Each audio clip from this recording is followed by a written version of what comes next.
अस्सलाम वालेकुम and welcome back. हमारे पास लास्ट लेक्चर में मैंने आपको बोला था, या शायद नहीं बोला था, अभी बोल देता हूँ। हमारे पास एक फार्मूला होता है एम एक्स प्लस बी। मैं भी आप में से बहुत सारों को पता होगा कि क्या है एम एक्स प्लस सी। देखिए, हमने पढ़ा था ना लीनियर रिग्रेशन, और मैंने आपको बोला था कि ये निकला है लाइन से। तो लाइन का एक फार्मूला होता है एम एक्स प्लस बी और एम एक्स प्लस सी। आपकी मर्ज़ी है कि आपने M X plus plus B या प्लस सी, आपने इस प्लस के बाद जो वेरिएबल इसको क्या नाम देना है, C B, it's up to you. ये जो सी बी है, एम एक्स प्लस सी है, इसको कहते हैं वाई इंटरसेप्ट। ठीक है, तो इंटरसेप्ट का मतलब है टच करना, और वाई का मतलब है वाई एक्सेस। यहाँ पे मेरे पास ग्राफ है, इस ग्राफ के अंदर एक एक्स कोऑर्डिनेट है, एक वाई कोऑर्डिनेट है। तो यहाँ पे अगर आप देखें तो जो ये लाइन है, इसने टच किया है इस वाई को ऑन पॉइंट ज़ीरो। तो ये जो फॉर्मूला बना है यहाँ पे, इसको अगर मैं थोड़ा सा एक्सपेंड करूँ, so this is actually one x plus zero. ठीक है, वन को अगर मैं कहूँ कि दिस इज एम, एक्स को एज इट इज़ लिखूँ, और सी को अगर sorry one x plus zero, और ये ज़ीरो को मैं यहाँ पे कर दूँ सी, तो एम एक्स प्लस सी। तो देखिए वही चीज़ बन गई। सो ये एक्स प्लस ज़ीरो जो है, this is basically M X plus C. ठीक है, सो सी मैंने आपको यहाँ पे बताया कि सी क्या है, सी है वाई इंटरसेप्ट। सी का मतलब ये है कि जो आपकी ये लाइन है, ये वाई को किस पॉइंट के ऊपर टच कर रही है। ठीक है, तो इस केस में इस ग्राफ के अंदर ये लाइन वाई को पॉइंट ज़ीरो के ऊपर टच कर रही है।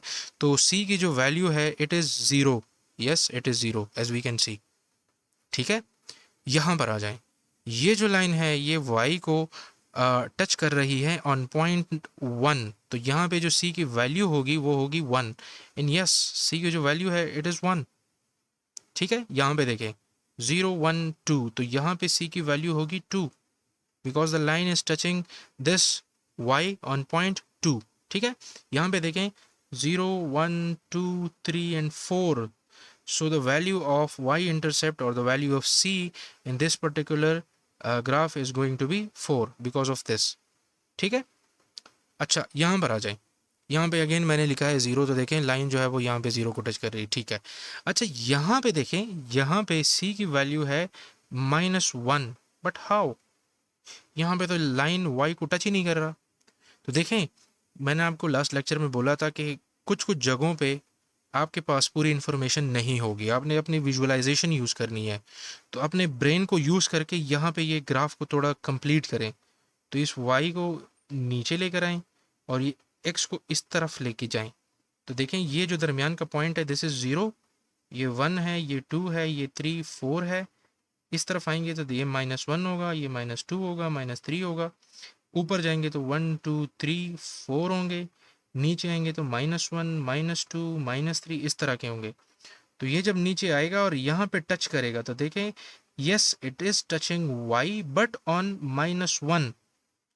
तो ये जो लाइन है, ये वाई को टच कर रहा है बट ऑन -1। तो यस, सी इंटरसेप्ट इज -1। यहाँ पे देखिए, यहाँ पे एक ज़ीरो है, तो वाई को दोबारा से क्या करें, एक्सटेंड करें। ये आपका हो गया -1, ये आपका हो गया -2। इस लाइन को जब आप एक्सटेंड करेंगे तो it is touching -2 on this axis. तो यहाँ पे जो सी की वैल्यू है, दैट इज़ -2। ठीक है, यहाँ पे देख लें, यहाँ इसको अगर मैं एक्सटेंड करूँगा तो ये लाइन को टच करेगा ऑन -4। तो सी की जो वैल्यू है, that is -4। So this is why intercept. ये जो पूरी कहानी थी, ये कहानी थी वाई इंटरसेप्ट की। तो देखिए, मैथ जो है, दिस इज़ वेरी क्रूशल। तो आई थिंक इसके अंदर कोई स्कैरी नहीं था कि आपको समझ नहीं आया होगा। अभी तक मैंने आपको वाई इंटरसेप्ट के बारे में बताया है। ठीक है, जो एम है, जो एक्स है, ये बाद में बताऊंगा, एक्स सबसे लास्ट में मैं बताऊंगा। अभी एम को पढ़ते हैं। तो एम क्या है? तो एम हमारे पास है स्लोप। स्लोप एम, ठीक है, in what, in M X plus C. C हो गया, ठीक है। एक्स मैंने बोला था कि लास्ट में बताऊंगा, तो आ जाते हैं एम के ऊपर। अब एम की बारी है। यहाँ पे देखें, +0 तो ठीक है, +1 ये भी सही है, +2 ये भी सही है, +4 ये भी सही है। अच्छा, इससे होता क्या है, ये जो लाइन है, अगर मैं इसको ये वाई इंटरसेप्ट को अगर मैं बढ़ाऊंगा, तो ये लाइन ऊपर चलती जाएगी, ऐसे ये यहाँ पे आ जाएंगी। थोड़ा और बढ़ाऊंगा तो यहाँ पर ये लाइन आ जाएगी, थोड़ा और बढ़ाऊंगा तो यहाँ पर आ जाएगी, और बढ़ाऊंगा तो यहाँ पे आ जाएगी, एंड सो ऑन। अगर मैं इसको माइनस करूँगा, फॉर एग्जांपल 1 है, मैं इसको 0 करूँगा तो ये नीचे आएगी, -1 करूँगा तो यहाँ पे आएगी, -2 करूँगा यहाँ पे आएगी, -3 करूँगा यहाँ पे आएगी, एंड सो ऑन। ठीक है। तो ये जो स्लोप है, अगर मैंने लाइन को ग्राफ के ऊपर ऊपर नीचे मूव करना है तो मैं वाई इंटरसेप्ट को चेंज करूँगा। I hope this is clear. अच्छा, अब आ जाएं स्लोप के ऊपर। तो ये नीचे जो 4 ग्राफ्स हैं इसके अंदर स्लोप का डिफरेंस है। तो देखें, जो ओरिजिनल लाइन था वो यहाँ से स्टार्ट हुआ था और ऐसे करके यहाँ से होते हुए यहाँ तक आया था। ठीक है, ओरिजिनल। और उसकी वैल्यू थी 1x+0। क्योंकि ये जो लाइन है ये वाई इंटरसेप्ट को 0 के ऊपर टच कर रहा है, तो ये दोनों लाइन 0 के ऊपर ही टच कर रहे हैं, लेकिन दोनों के अंदर फ़र्क है। एक है 1x, एक है 2x। तो जब मैं 2x करूँगा तो ये लाइन का जो एंगल है वो चेंज हो जाएगा, मतलब टच 0 पर ही होगा लेकिन ये लाइन ऊपर की तरफ आ जाएगी। ठीक है, यहाँ से यहाँ पे आ जाएगी। अगर मैं इसको 2 करूँगा तो हो सकता है कि ये लाइन, सॉरी, 2 से अगर मैं ये इसको 3x करता हूँ तो हो सकता है कि ये लाइन यहाँ पर आ जाए, यहाँ पर। ठीक है, तो यहाँ पर इसकी वैल्यू है 1x, यहाँ पर इसकी वैल्यू है 2x, यहाँ पे इसकी वैल्यू बन जाएगी 3x।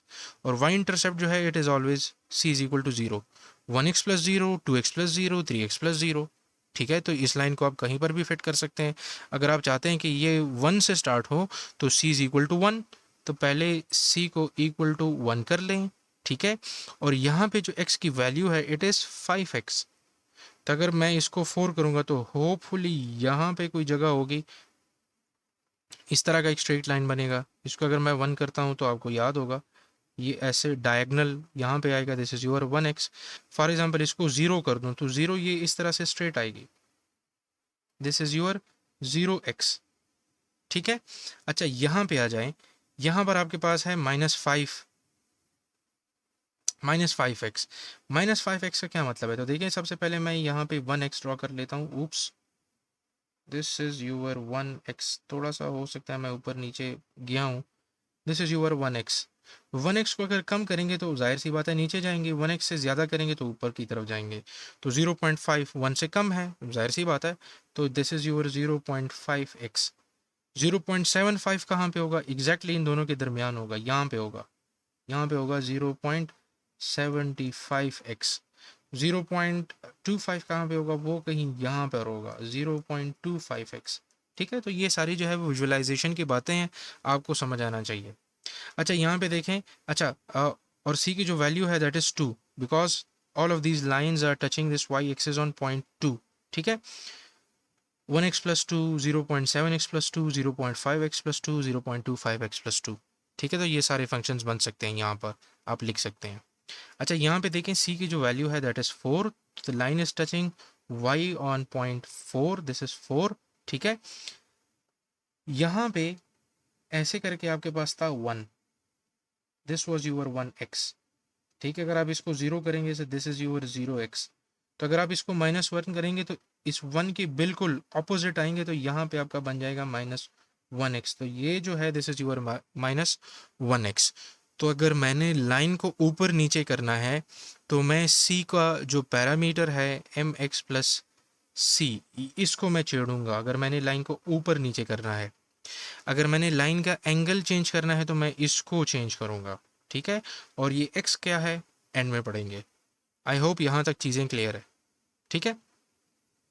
अच्छा, अब यहाँ पे हमारे पास देखें, फॉर एग्जांपल मैंने एक डेटा सेट ले लिया, 2.5 घंटे की कोई स्टूडेंट, लेट से ये है student 1, this is student 2, student 3, student 4 and student 5।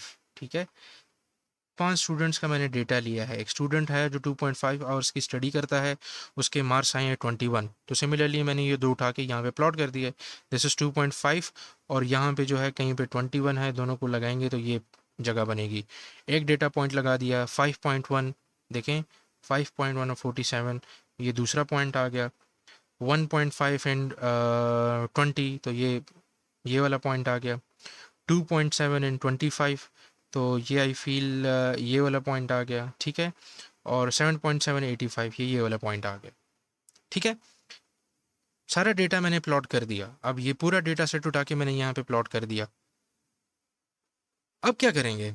Data set तो प्लॉट कर लिया। डेटा सेट प्लॉट करने के बाद जो सबसे पहला काम है वो है ट्रेनिंग। ठीक है, डेटा आ गया, अब मैंने मॉडल ट्रेन करना है। मॉडल ट्रेनिंग का मतलब क्या है? Line fitting. मैंने एक लाइन ड्रॉ करनी है, तो मैं इस ग्राफ के अंदर कहीं पर भी कैसी भी लाइन ड्रॉ कर सकता हूँ इस पॉइंट ऑफ स्टेप के ऊपर। ठीक है, फॉर एग्जांपल यहाँ पे मैं इस तरह की लाइन भी बना सकता हूँ, ऐसे लाइन भी बना सकता हूँ, ऐसे लाइन भी बना सकता हूँ। ठीक है, मेरी मर्जी है कि मैंने जिस तरह का भी लाइन बनाना है, ऐसे लाइन भी बना सकता हूँ, ऐसे भी बना सकता हूँ, इट्स अप टू मी। ठीक है, कोई सा भी लाइन बनाऊंगा, so this will become line fitting. लेकिन लेट्स ड्रॉ रैंडम लाइन। तो यहाँ पे देखें, मैंने एक रैंडम लाइन ड्रॉ की। ठीक है, अब रैंडम लाइन जब मैंने ड्रॉ की, सबसे पहले बात तो ये है कि इस लाइन का मकसद क्या है। मैंने आपको बोला था ना कि आगे जाके बताऊंगा, तो यहाँ पे आ गए। लाइन का मतलब क्या है? फॉर एग्जांपल मैंने एक मॉडल ट्रेन किया और उस मॉडल ने मुझे ये लाइन दे दी कि यार ये लाइन सबसे बेस्ट है। अब इसका मतलब क्या है? ये लाइन एक्चुअली में ये हम यूज़ करते हैं प्रिडिक्शन के लिए। ठीक है, इस लाइन को मैं यूज़ कर सकता हूँ फॉर प्रिडिक्शन। कैसे? फॉर एग्जांपल मेरे पास एक स्टूडेंट है, किसी ने मुझे बोला कि सर मैं 5 घंटे पढ़ता हूँ, मेरे मार्क्स कितने आएंगे?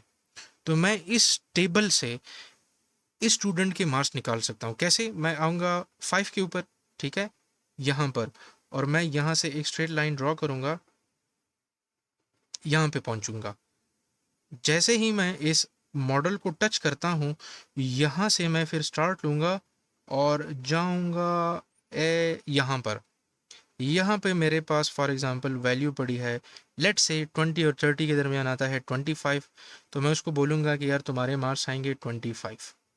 ठीक है, तो ये जो लाइन है this is use for prediction. अगर ये लाइन फॉर एग्जांपल यहाँ पर होती, तो फिर मैं इस स्ट्रेट लाइन को थोड़ा और यहाँ पर लेकर आता और मैं उसको कहता कि तुम्हारे मार्क्स आएंगे 50। फिर 20 नहीं होता, फिर 50 होता। तो इस वाले मॉडल के अकॉर्डिंग स्टूडेंट के 25 मार्क्स आ रहे हैं, इस वाले मॉडल के अकॉर्डिंग स्टूडेंट के 50 मार्क्स आ रहे हैं। तो मॉडल डिफरेंट है दोनों। ठीक है, दोनों की प्रिडिक्शन भी डिफरेंट है। एक मुझे 50 की प्रिडिक्शन दे रहा है, दूसरा मुझे 25 की प्रिडिक्शन दे रहा है। ठीक है, तो line is basically a model और model is used for prediction. ठीक हो गई बात? आई होप ये आपको समझ आया होगा। अब यहाँ पे अगर आप देखें तो आपको ये ग्रीन कलर के यहाँ पे ये चीज़ नज़र आ रही है। What is this? This is error. यहाँ पे ये चीज़ नज़र आ रही है, बल्कि इसको इस ग्राफ के ऊपर कर लेते हैं। यहाँ पे देखें ग्रीन कलर रिप्रेजेंट एरर। अब क्या एरर, कैसा एरर, बताता हूँ। डी का मतलब है डिस्टेंस। ठीक है, इसको कहते हैं एरर, इसको कहते हैं लॉस, इसी को कहते हैं रेजिजुअल। ये सारी टर्मिनोलॉजीज़ हैं जो हर एक लेक्चर के अंदर हर एक बंदे की अपनी टर्मिनोलॉजी होती है। तो आप चारों में से कोई सा भी इसको बोल सकते हैं। इसका मतलब ये है कि यहाँ पे जो मैं प्रिडिक्शन करूँगा 7.7, तो 7.7 ये पॉइंट है, यहाँ पर 7.7 है। तो इस स्टूडेंट के मार्क्स कितने थे? तो थोड़ा सा पीछे जाते हैं। डेटा सेट, डेटा सेट के अंदर देखें 7.7 आवर्स की जो स्टूडेंट स्टडी करता था उसके मार्क्स थे 85। ठीक है, और यहाँ इस मॉडल के अकॉर्डिंग उसके मार्क्स बन रहे हैं 40। देखें ना, सॉरी यहाँ पे यार ये लाइन मुझसे गड़बड़ हो रही है, ये स्ट्रेट होके यहाँ पे टच करेगी 40 को। तो ये मॉडल मुझे 40 की वैल्यू दे रहा है और जो एक्चुअल वैल्यू है वो है अराउंड 80। ठीक है, फॉर एग्जांपल मैं लेट से 83 कर लेता हूँ, वो है 83। So this is the actual value जो डेटा सेट से आई है, और ये जो 40 है this is the predicted value. अब इन दोनों के दरमियान डिफरेंस है, इसी डिफरेंस को कहते हैं डिस्टेंस, इसको कहते हैं एरर, इसको कहते हैं लॉस, इसको कहते हैं रेजिजुअल। तो ये जो ग्रीन कलर में आपको नज़र आ रहा है ये बेसिकली ये दोनों का डिफरेंस है। यार यहाँ पे जो है आपके पास ये आ रहा है ओरिजिनली और आपका मॉडल आपको ये बता रहा है, तो इन दोनों के दरमियान कितना डिफरेंस है? तो वो है आपका एरर। अब इस पॉइंट के अंदर जो एरर होगा उसको मैं बोल देता हूँ D1। एरर नंबर 1 या डिस्टेंस नंबर 1, इसको बोल लेता हूँ डिस्टेंस नंबर 2, इसको बोल लेता हूँ डिस्टेंस नंबर 3, इसको बोल लेता हूँ डिस्टेंस नंबर 4, इसको बोल लेता हूँ डिस्टेंस नंबर 5। इन सबको जब मैं ऐड करूँगा आपस में तो मैं इस तरह से लिख सकता हूँ कि D1 plus D2 plus D3, और ऐसे करते करते आगे जा सकता हूँ। अदरवाइज मैं लिख सकता हूँ D, sum of all the distances. ठीक है, ये दोनों सेम चीज़ें हैं, या आप लंबा लिखें 1 + 2 + 3 + 4 + 5, और या ऐसे लिखें कि सम का मतलब है 1 + 2 + 3 + 4, और सम क्या करना है, डिस्टेंसेस को सम करना है, बात ख़त्म। तो मैथमेटिक्स के अंदर वो छोटी जगह पे हम बड़ा जो फॉर्मूला है वो लिख सकते हैं। ठीक है, अच्छा, अब आपने मुझे बताना है, हमारे पास यहाँ पे सेम डेटा सेट प्लॉटेड है, ये जो ब्लैक कलर के आपको डॉट्स नज़र आ रहे हैं ये सारे डेटा पॉइंट्स हैं। ठीक है, ये हमारे डेटा पॉइंट्स हैं, और ये जो ग्राफ्स हैं 1 2 3 4 5 एंड 6, ठीक है, इन 6 ग्राफ्स में से आपने देख के मुझे बताना है कि इनमें सबसे बेस्ट मॉडल कौन सा है। मैं आपको हिंट दे दूं कि जिस मॉडल के अंदर लॉस सबसे कम होगा वो सबसे बेहतर मॉडल होगा। ठीक है, वीडियो को थोड़ा सा पॉज करें और देखें कौन सा बेस्ट है। अगर किसी ने आंसर दिया है ये वाला तो yes they are correct, because अगर विजुअली देखें तो यहाँ पे लॉस बहुत ज़्यादा है, यहाँ पे अगर देखें तो लॉस बहुत ज़्यादा है। ठीक है, यहाँ पे अगर देखें तो लॉस है, यहाँ पर भी काफ़ी लॉस है, यहाँ पे अगर देखें लॉस है 1 2 3, और यहाँ पे देखें तो बहुत कम लॉस है लेकिन बहुत कम है, तो ये वाला मॉडल सबसे बेस्ट परफॉर्म करेगा। ठीक है, the answer is the last one. तो यहाँ पे देखिए लास्ट वन, यहाँ पे भी आपको आंसर मिल जाएगा कि जो लास्ट मॉडल है वो सबसे बेस्ट है। तो चलिए मिलते हैं नेक्स्ट वीडियो में, तब तक के लिए मुझे इजाज़त दें, अल्लाह हाफिज़।